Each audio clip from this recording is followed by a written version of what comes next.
2014 और 2019 में बहुत डिसाइसिव विक्ट्री मिली आपको।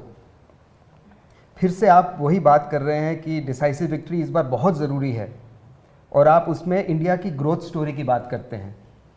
ग्रोथ स्टोरी और डिसाइसिव विक्ट्री का क्या मेल है? देखिए, पहली बात है कि लोकतंत्र में मैं तो चाहूँगा हर एक राजनीतिक दल में ये एस्पिरेशन होना चाहिए कि भाई हम चुनाव लड़े, लोगों का विश्वास जीते और सत्ता में आकर के हमारे जो उसूल हैं, हमारे जो रूल्स हैं, जो भी अपने सपने हैं, उसको लागू करने का प्रयास करें। तो किसी भी राजनीतिक दल में अगर ये महत्वाकांक्षा ही नहीं है तो फिर लोकतंत्र के लिए ही ठीक नहीं है। तो लोकतंत्र की आवश्यकता है कि सभी राजनीतिक दल जो भी है, इनके मन में भाव रहना चाहिए कि वे कभी न कभी सत्ता में आकर के अपने विचारों के आधार पर देश की सेवा करेंगे। ये लोकतंत्र की आवश्यकता होती है। जहाँ तक बीजेपी का सवाल है, देखिए 2014 में जब हम आए थे तब एक 5-6 दशक का कांग्रेस को राज करने का अवसर मिला और शायद उनको कोई विपक्ष जैसा कुछ था ही नहीं, इतना मीडिया भी नहीं था और न ही इतनी मीडिया में वाइब्रेंसी थी। यानी एक प्रकार से उनके लिए ऐसा खुला मैदान था और देश भी उनके साथ था, क्योंकि आज़ादी के आंदोलन के बाद जो भाव थे, वो जो चाहते वो देश कर लेता, लेकिन वो मौका गंवा दिया और धीरे धीरे धीरे डिटोरेशन पर आया। और उस परिस्थिति में 2013 में, जबकि मेरे पर एक आरोप था, इस आदमी को हिंदुस्तान का क्या पता है, इस आदमी को दुनिया का क्या पता है, ये सारे नकारात्मक मुद्दे होने के बावजूद भी लोगों ने हमें सेवा करने का अवसर दिया। और मैं कह सकता हूं कि 2014 वो उम्मीद का कालखंड था।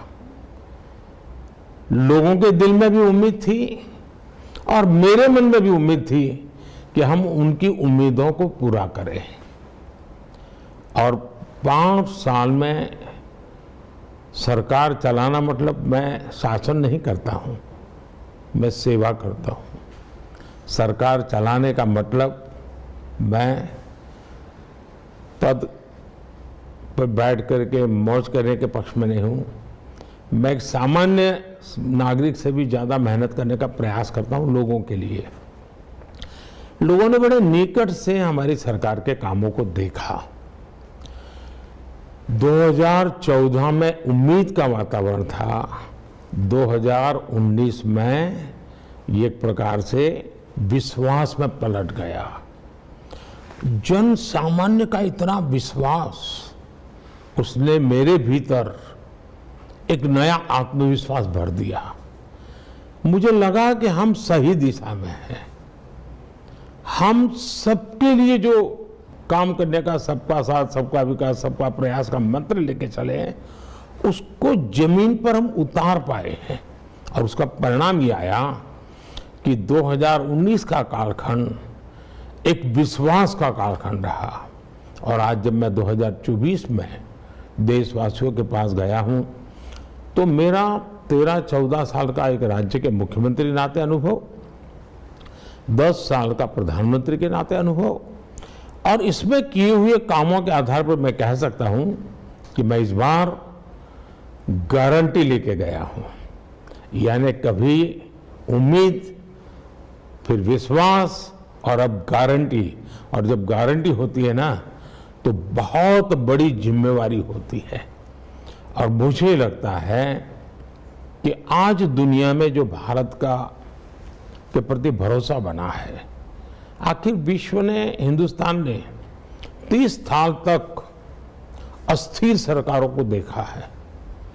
अस्थिर सरकारों ने देश का बहुत नुकसान किया है।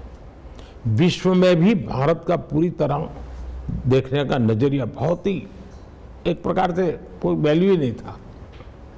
लेकिन स्थिर सरकार क्या कर सकती है वो देश के मतदाताओं ने देखा है। और इसलिए मुझे लगता है कि 2024 ये चुनाव मोदी नहीं लड़ रहा है, बीजेपी नहीं लड़ रही है, देश की जनता का इनिशिएटिव है। देश की जनता 10 साल के अनुभव के आधार पर निर्णय कर चुकी है और इसलिए ये चुनाव का उस अर्थ में अत्यंत महत्व है। तो अब जगह जगह